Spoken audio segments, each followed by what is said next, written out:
Bram Stoker's Dracula, Chapter 19, Jonathan Harker's Journal. 1st of October, 5 a.m. I went with the party to search with an easy mind, for I think I never saw Mina so absolutely strong and well. I am so glad that she consented to hold back and let us men do the work. Somehow it was a dread to me that she was in this fearful business at all, but now that her work is done and that it is due to her energy and brains and foresight that the whole story is put together in such a way that every point tells, she may well feel that her part is finished, that she can henceforth leave the rest to us. We were, I think, all a little upset by the scene with Mr. Renfield. When we came away from his room, we were silent till we got back to the study. Then Mr. Morris said to Dr. Seward, "Say, Jack, if that man wasn't attempting a bluff, he was about the sanest lunatic I ever saw. I'm not sure, but I believe that he had some serious purpose. And if he had, it was pretty rough on him to not get a chance." Lord Godalming and I were silent, but Dr. Van Helsing added, "Friend John, you know more of lunatics than I do, and I'm glad of it. For I fear that if it had been to me to decide, I would, before that last hysterical outburst, have given him free. But we live and learn, and in our present task we must take no chance. As my friend Quincy would say, all is best as they are." Dr. Seward seemed to answer them both in a dreamy kind of way. "I don't know but that I agree with you. If that man had been an ordinary lunatic, I would have taken my chance of trusting him. But he seems so mixed up with the Count in an indexy kind of way that I am afraid of doing anything wrong by helping his fads. I can't forget how he prayed with almost equal fervor for a cat and then tried to tear my throat out with his teeth. Besides, he called the Count Lord and Master, and he may want to get out to help him in some diabolical way. That horrid thing has the wolves and the rats and his own kind to help him, so I suppose he isn't above trying to use a respectable lunatic. He certainly did seem earnest, though. I only hope we have done what is best. These things, in conjunction with the wild work we have in hand, help to unnerve a man." The professor stepped over and, laying his hand on his shoulder, said in his grave, kindly way, "Friend John, have no fear. We are trying to do our duty in a very sad and terrible case. We can only do as we deem best. What else have we to hope for except the pity of the good God?" Lord Godalming had slipped away for a few minutes, but now he returned. He held up a little silver whistle as he remarked, "That old place may be full of rats, and if so, I've got an antidote on call." Having passed the wall, we took our way to the house, taking care to keep in the shadows of the trees on the lawn when the moonlight shone out. When we got to the porch, the professor opened his bag and took out a lot of things which he laid on the step, sorting them into 4 little groups, evidently one for each. Then he spoke. "My friends, we are going into a terrible danger, and we need arms of many kinds. Our enemy is not merely spiritual. Remember that he has the strength of 20 men, and that though our necks or our windpipes are of the common kind, and therefore breakable and crushable, his are not amenable to mere strength. A stronger man, or a body of men more strong in all than him, can at certain times hold him, but they cannot hurt him, as we can be hurt by him. We must therefore guard ourselves from his touch. Keep this near your heart." As he spoke, he lifted a little silver crucifix and held it out to me, I being nearest to him. "Put these flowers around your neck." Here he handed to me a wreath of withered garlic blossoms.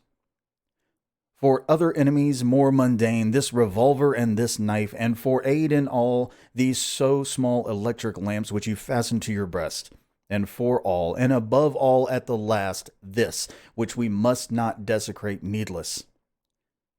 This was a portion of sacred wafer, which he put in an envelope and handed to me. Each of the others was similarly equipped. "Now," he said, "Friend John, where are the skeleton keys? If so that we can open the door, we need not break house by the window, as before at Miss Lucy's." Dr. Seward tried 1 or 2 skeleton keys, his mechanical dexterity as a surgeon standing him in a good stead. Presently he got one to suit after a little playback, and forward the bolt yielded, and with a rusty clang shot back. We pressed on the door, the rusty hinges creaked, and it slowly opened. It was startlingly like the image conveyed to me in Dr. Seward's diary of the opening of Miss Westenra's tomb. I fancy that the same idea seemed to strike the others, for with one accord they shrank back. The professor was the first to move forward and stepped into the open door. In manas tuas, Domine, he said, crossing himself as he passed over the threshold. We closed the door behind us, lest when we should have lit our lamps we should possibly attract attention from the road. The professor carefully tried the lock, lest we might not be able to open it from within should we be in a hurry making our exit. Then we all lit our lamps and proceeded on our search. The light from the tiny lamps fell in all sorts of odd forms as the rays crossed each other, or the opacity of our bodies threw great shadows. I could not for the life get away from the feeling that there was someone else amongst us. I suppose it was the recollection so powerfully brought home to me by the grim surroundings of that terrible experience in Transylvania. I think the feeling was common to us all, for I noticed that the others kept looking over their shoulders at every sound and every new shadow, just as I felt myself doing. The whole place was thick with dust. The floor was seemingly inches deep, except where there were recent footsteps, in which on holding down my lamp I could see marks of hobnails where the dust was cracked. The walls were fluffy and heavy with dust, and in corners were masses of spiders' webs, whereon the dust had gathered till they looked like old tattered rags as the weight had torn them partly down. On a table in the hall was a great bunch of keys with a time-yellowed label on each. They had been used several times, for on the table were several similar rents in the blanket of dust, similar to that exposed when the professor lifted them. He turned to me and said, "You know this place, Jonathan. You have copied maps of it, and you know it at least more than we do, which is a way to the chapel." I had an idea of its direction, though on my former visit I had not been able to get admission to it. So I led the way, and after a few wrong turnings found myself opposite a low, arched oaken door ribbed with iron bands. "This is the spot," said the professor as he turned his lamp on a small map of the house, copied from the file of the original correspondence regarding the purchase. With a little trouble we found the key on the bunch and opened the door. We were prepared for some unpleasantness, for as we were opening the door a faint malodorous air seemed to exhale through the gaps, but none of us ever expected such an odor as we encountered. None of the others had met the Count at all at close quarters, and when I had seen him, he was either in the fasting stage of his existence in his rooms, or when he was gloated on fresh blood in a ruined building open to the air. But here the place was small and close, and the long disuse had made the air stagnant and foul. There was an earthy smell, as of some dry miasma which came through the fouler air. But as to the odor itself, how shall I describe it? It was not alone that it was composed of all the ills of mortality, and with the pungent, acrid smell of blood, but it seemed as though corruption had become itself corrupt. Faugh! It sickens me to think of it. Every breath exhaled by that monster seemed to have clung to the place and intensified its loathsomeness. Under ordinary circumstances, such a stench would have brought our enterprise to an end, but this was no ordinary case, and the high and terrible purpose in which we were involved gave us a strength which rose above merely physical considerations. After the involuntary shrinking consequent of the first nauseous whiff, we one and all set about our work as though that loathsome place were a garden of roses. We made an accurate examination of the place, the professor saying as we began, "The first thing is to see how many of the boxes are left. We must then examine every hole and corner and cranny, and see if we cannot get some clue as to what has become of the rest." A glance was sufficient to show how many remained, for the great earth chests were bulky, and there was no mistaking them. There were only 29 left out of the 50. Once I got a fright, for seeing Lord Godalming suddenly turning and looking out of the vaulted door into the dark passage beyond, I looked too, and for an instant my heart stood still. Somewhere, looking out from the shadow, I seemed to see the high lights of the Count's evil face, the ridge of the nose, the red eyes, the red lips, the awful pallor. It was only for a moment, for as Lord Godalming said, "I thought I saw a face, but it was only the shadows," and resumed his inquiry. I turned my lamp in the direction and stepped into the passage. There was no sign of anyone, and as there were no corners, no doors, no aperture of any kind, but only the solid walls of the passage, there could be no hiding place even for him. I took it that fear had helped imagination and said nothing. A few minutes later I saw Morris step suddenly back from a corner which he was examining. We all followed his movements with our eyes, for undoubtedly some nervousness was growing on us, and we saw a whole mass of phosphorescence which twinkled like stars. We all instinctively drew back. The whole place was becoming alive with rats. For a moment or two we stood appalled, all save Lord Godalming, who was seemingly prepared for such an emergency. Rushing over to the great iron-bound oaken door which Dr. Seward had described from the outside and which I had seen myself, he turned the key in the lock, drew the huge bolts, and swung the door open. Then, taking his little silver whistle from his pocket, he blew a low, shrill call. It was answered from behind Dr. Seward's house by the yelping of dogs, and after a minute 3 terriers came dashing around the corner of the house. Unconsciously, we had all moved towards the door, and as we moved, I noticed that the dust had been much disturbed. The boxes which had been taken out had been brought this way. But even in the minute that had elapsed, the number of rats had vastly increased. They seemed to swarm all over the place all at once, till the lamplight shining on their moving dark bodies and glittering baleful eyes made the place look like a bank of earth set with fireflies. The dogs dashed on, but at the threshold suddenly stopped and snarled, and then simultaneously lifting their noses began to howl in the most lugubrious fashion. The rats were multiplying in thousands, and we moved out. Lord Godalming lifted one of the dogs and, carrying him in, placed him on the floor. The instant his feet touched the ground, he seemed to recover his courage and rushed at his natural enemies. They fled before him so fast that before he had shaken the life out of a score, the other dogs who had now been lifted in the same manner had but small prey ere the whole mass had vanished. With their going, it seemed as if some evil presence had departed, for the dogs frisked about and barked merrily as they made sudden darts at their prostrate foes, and turned them over and tossed them in the air with vicious shakes. We all seemed to find our spirits rise. Whether it was the putrefying of the deadly atmosphere by the opening of the chapel door, or the relief which we experienced by finding ourselves in the open, I know not.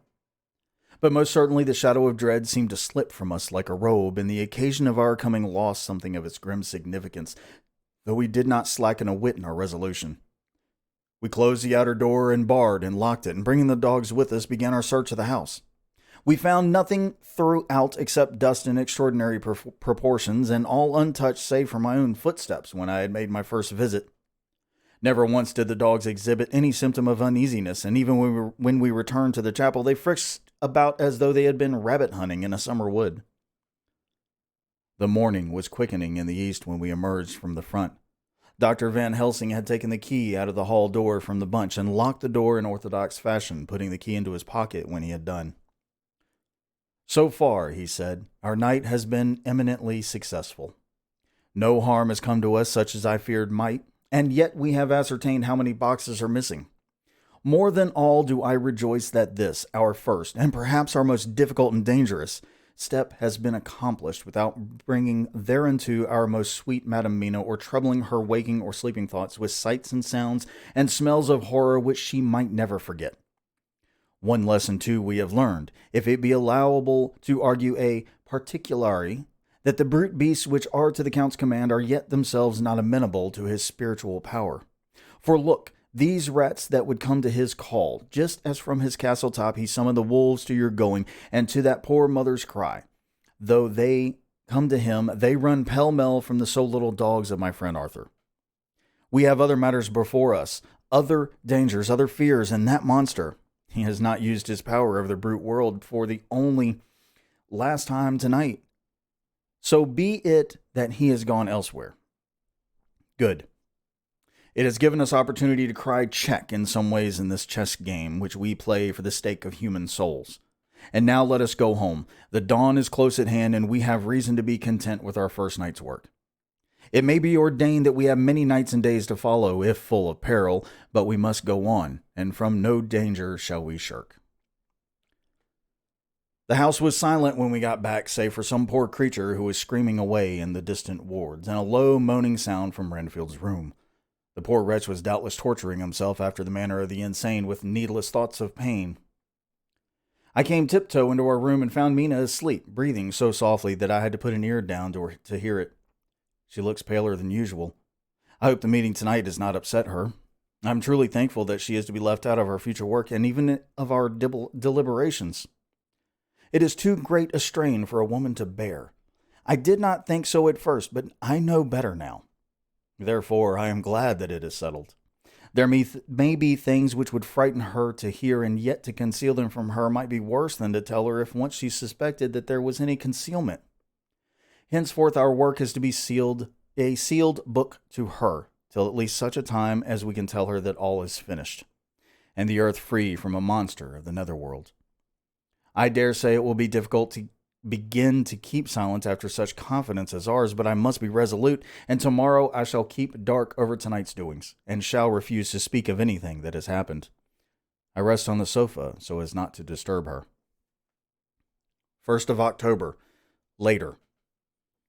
I suppose it was natural that we should have all overslept ourselves, for the day was a busy one, and the night had no rest at all. Even Mina must have felt his exhaustion, for though I slept till the sun was high, I was awake before her, and had to call 2 or 3 times before she awoke. Indeed, she was so sound asleep that for a few seconds she did not recognize me, but looked at me with a sort of blank terror, as one looks who has been waked out of a bad dream. She complained a little of being tired, and I let her rest till later in the day. We now know of 21 boxes having been removed, and if it be that several were taken in any of these removals, we may be able to trace them all. Such will, of course, immensely simplify our labor, and the sooner the matter is attended to, the better. I shall look up Thomas Snelling today. Dr. Seward's Diary, 1st of October. It was towards noon when I was awakened by the professor walking into my room. He was more jolly and cheerful than usual, and it is quite evident that last night's work has helped to take some of the brooding weight off his mind. After going over the adventure of the night, he suddenly said, "Your patient interests me much. May it be that with you I visit him this morning? Or if you are to occupy, I can go alone if it may be. It is a new experience to me to find a lunatic who talked philosophy and reason so sound." I had some work to do which pressed, so I told him that if he would go alone, I would be glad, as then I should not have to keep him waiting. So I called an attendant and gave him the necessary instructions.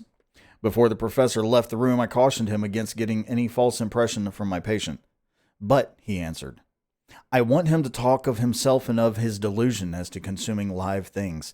He said to Madame Mina, as I see in your diary of yesterday, that he had once had such a belief. Why do you smile, friend John?" "Excuse me," I said, "but the answer is here." I laid my hand on the typewritten matter. When our sane and learned lunatic made that very statement of how he used to consume life, his mouth was actually nauseous with the flies and spiders which he had eaten just before Mrs. Harker entered the room.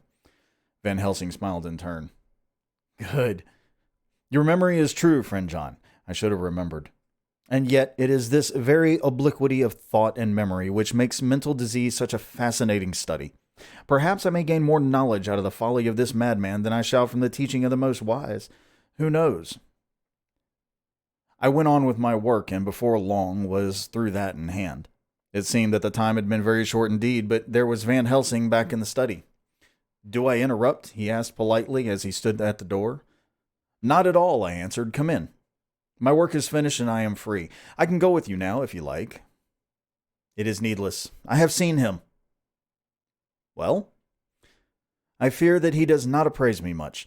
Our interview was short. When I entered his room, he was sitting on a stool in the center with his elbows on his knees, and his face was the picture of sullen discontent.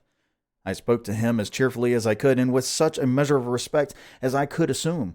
He made no reply whatever. "Don't you know me?" I asked. His answer was not reassuring. "I know you well enough. You are the old fool Van Helsing. I wish you would take yourself and your idiotic brain theories somewhere else. Damn all thick-headed Dutchmen." Not a word more would he say, but sat in his implacable sullenness as indifferent to me as though I had not been in the room at all. Thus departed for this time my chance of much learning from this so clever lunatic. So I shall go, if I may, and cheer myself with a few happy words with that sweet soul, Madame Mina. Friend John, it does rejoice me unspeakable that she is no more to be pained, no more to be worried with our terrible things. Though we shall much miss her, it is better so. "I agree with you with all my heart," I answered earnestly, for I did not want him to weaken in this matter. "Mrs. Harker is better out of it. Things are bad enough for us, all men of the world, and who have been in many tight places in our time. But it is no place for a woman, and if she had remained in touch with the affair, it would in time infallibly have wrecked her. So Van Helsing has gone to confer with Mrs. Harker, and Harker, Quincy and Art are all out following up onto the clues as to their earth boxes. I shall finish my round of work, and we shall meet tonight. Mina Harker's Journal, 1st of October. It is strange to me to be kept in the dark as I am today. After Jonathan's full confidence for so many years, to see him manifestly avoid certain matters, and those the most vital of all. This morning I slept late after the fatigues of yesterday, and though Jonathan was late too, he was the earlier. He spoke to me before he went out, never more sweetly or tenderly, but he never mentioned a word of what happened in the visit to the Count's house. And yet he must have known how terribly anxious I was, that poor dear fellow. I suppose it must have distressed him even more than it did me. They all agreed that it was best that I should not be drawn further into this awful work, and I acquiesced. But to think that he keeps anything from me, and now I am crying like a silly fool, when I know it comes from my husband's great love and from the good wishes of those other strong men. That has done me good. Well, some day Jonathan will tell me all, and lest it should ever be that he should think for a moment that I kept anything from him, I still keep my journal as usual. Then, if he has feared of my trust, I shall show it to him, with every thought of my heart put down for his dear eyes to read. I feel strangely sad and low-spirited today. I suppose it is a reaction from the terrible excitement. Last night I went to bed when the men had gone, simply because they had told me to. I didn't feel sleepy, and I did feel full of devouring anxiety. I kept thinking over everything that has been ever since Jonathan came to see me in London, and it all seems like a horrible tragedy, with fate pressing on relentlessly to some destined end. Everything that one does seems, no matter how right it may be, to bring on the very thing which is most to be deplored. If I hadn't gone to Whitby, perhaps poor dear Lucy would be with us now. She hadn't taken to visiting the churchyard till I came, and if she hadn't come there in the daytime with me, she would have walked there in her sleep, and if she hadn't gone there at night in a sleep, that monster couldn't have destroyed her as he did. Oh, why did I ever go to Whitby? There now, crying again. I wonder what has come over me today. I must hide it from Jonathan, for if he knew that I had been crying twice in one morning, I, who never cried on my own account, and whom he has never caused to shed a tear. The dear fellow would fret his heart out. I shall put a bold face on, and if I do feel weepy, he shall never see it. I suppose it is one of the lessons that we poor women have to learn. I can't quite remember how I fell asleep last night. I remember hearing the sudden barking of the dogs and a lot of queer sounds, like praying on a very tumultuous scale, from Mr. Renfield's room, which is somewhere under this. And then there was silence over everything, silence so profound that it startled me, and I got up and looked out of the window. All was dark and silent, the black shadows thrown by the moonlight seeming full of a silent mystery of their own. Not a thing seemed to be stirring, but all to the grim and fixed as death or fate, so that the thin streak of white mist that crept with almost imperceptible slowness across the grass towards the house seemed to have a sentience and a vitality of its own. I think that the digression of my thoughts must have done me good, for when I got back to bed I found a lethargy creeping over me. I lay a while, but could not quite sleep, so I got out and looked out the window again. The mist was spreading, and was now up close to the house, so that I could see it lying thick against the wall, as though it were stealing up to the windows. The poor man was more loud than ever, and though I could not distinguish a word he said, I could in some way recognize in his tone some passionate entreaty on his part. Then there was the sound of a struggle, and I knew that the attendants were dealing with him. I was so frightened that I crept into bed and pulled the clothes over my head, putting my fingers in my ears. I was not then a bit sleepy when Jonathan woke me. I think that it took me an effort and a little time to realize where I was, and that it was Jonathan who was bending over me. My dream was very peculiar and was almost typical of the way that waking thoughts become merged in or continued in dreams. I thought that I was asleep and waiting for Jonathan to come back. I was very anxious about him, and I was powerless to act. My feet and my hands and my brain were weighted so that nothing could proceed at the usual pace, and so I slept uneasily and thought. Then it began to dawn upon me that the air was heavy and dank and cold. I put back the clothes from my face and found to my surprise that all was dim around. The gaslight, which I had left lit for Jonathan but turned down, came only like a tiny red spark through the fog, which had evidently grown thicker and poured into the room. Then it occurred to me that I had shut the window before I had come to bed. I would have got out to make certain on the point, but some leaden lethargy seemed to chain my limbs and even my will. I lay still and endured. That was all. I closed my eyes, but could still see through my eyelids. It is wonderful what tricks our dreams play us, and how inconveniently we can imagine. The mist grew thicker and thicker, and I could see now how it came in, for I could see it like smoke, or with the white energy of boiling water, pouring in not through the window, but through the joinings of the door. It got thicker and thicker till it seemed as if it became concentrated into a sort of pillar of cloud in the room, through the top of which I could see the light of the gas shining like a red eye. Things began to whirl through my brain just as the cloudy column was now whirling in the room, and through it all came the scriptural words, "A pillar of cloud by day and of fire by night." Was it indeed some such spiritual guidance that was coming to me in my sleep? But the pillar was composed of both the day and the night guiding, for the fire was in the red eye, which at the thought got a new fascination for me, till, as I looked, the fire divided and seemed to shine on me through the fog like two red eyes, such as Lucy told me of in her momentary mental wandering when, on the cliff, the dying sunlight struck the windows of St. Mary's Church.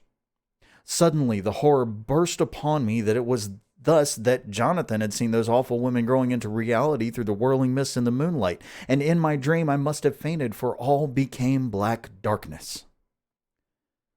The last conscious effort which imagination made was to show me a livid white face bending over me out of the mist. I must be careful of such dreams, for they would unseat one's reason if there were too much of them. I would get Dr. Van Helsing or Dr. Seward to prescribe something for me which would make me sleep, only that I feared to alarm them. Such a dream at the present time would become woven into their fears for me. Tonight I shall strive hard to sleep naturally. If I do not, I shall tomorrow night get them to give me a dose of chloral. That cannot hurt me for once, and it will give me a good night's sleep. Last night tired me more than if I had not slept at all.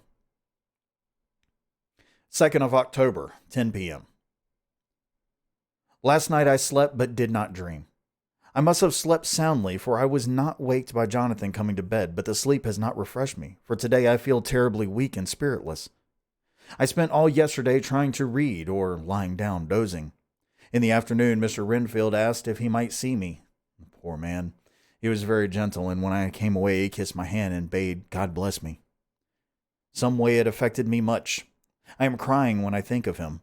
This is a new weakness, of which I must be careful. Jonathan would be miserable if he knew I had been crying. He and the others were out till dinner time, and they all came in tired. I did what I could to brighten them up, and I suppose that the effort did me good, for I forgot how tired I was. After dinner, they sent me to bed, and all went off to smoke together, as they said, but I knew that they wanted to tell each other of what had occurred to each during the day. I could see from Jonathan's manner that he had something important to communicate.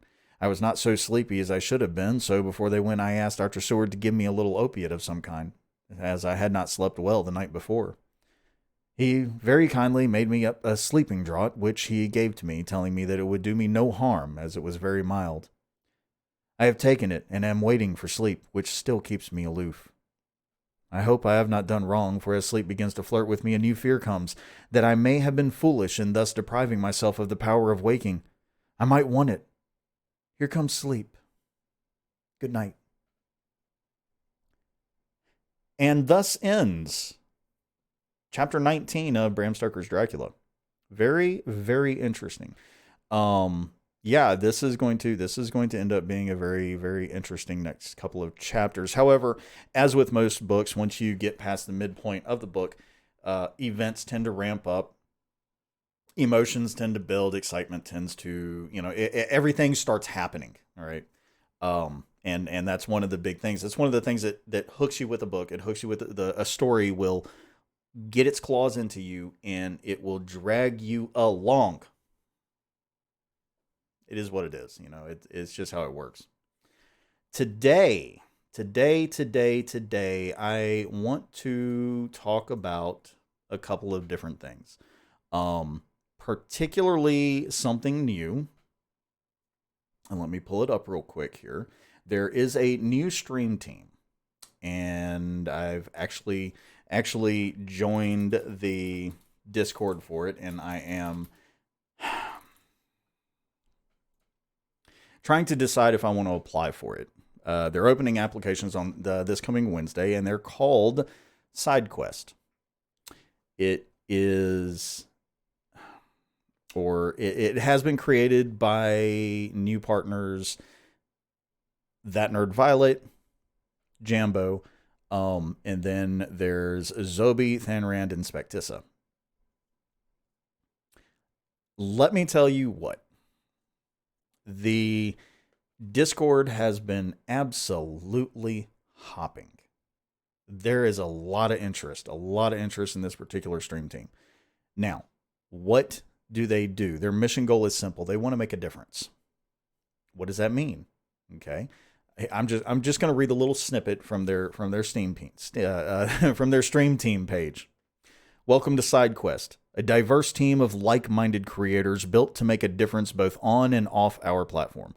With a heavy focus on charity campaigns, we plan to make an impact across the board at all different levels and strive to work with companies, organizations, and nonprofits to find the best way to do what we've set out for, making a difference.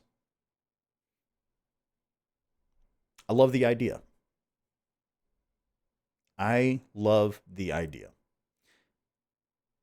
And I've only been in one stream team. I helped get Nerd Force Gaming going. I was one of their first stream team members, but for me, it was, I didn't do it to grow, and that's not my intention at all. I'm not looking to join a stream team in order to get better numbers or anything like that. I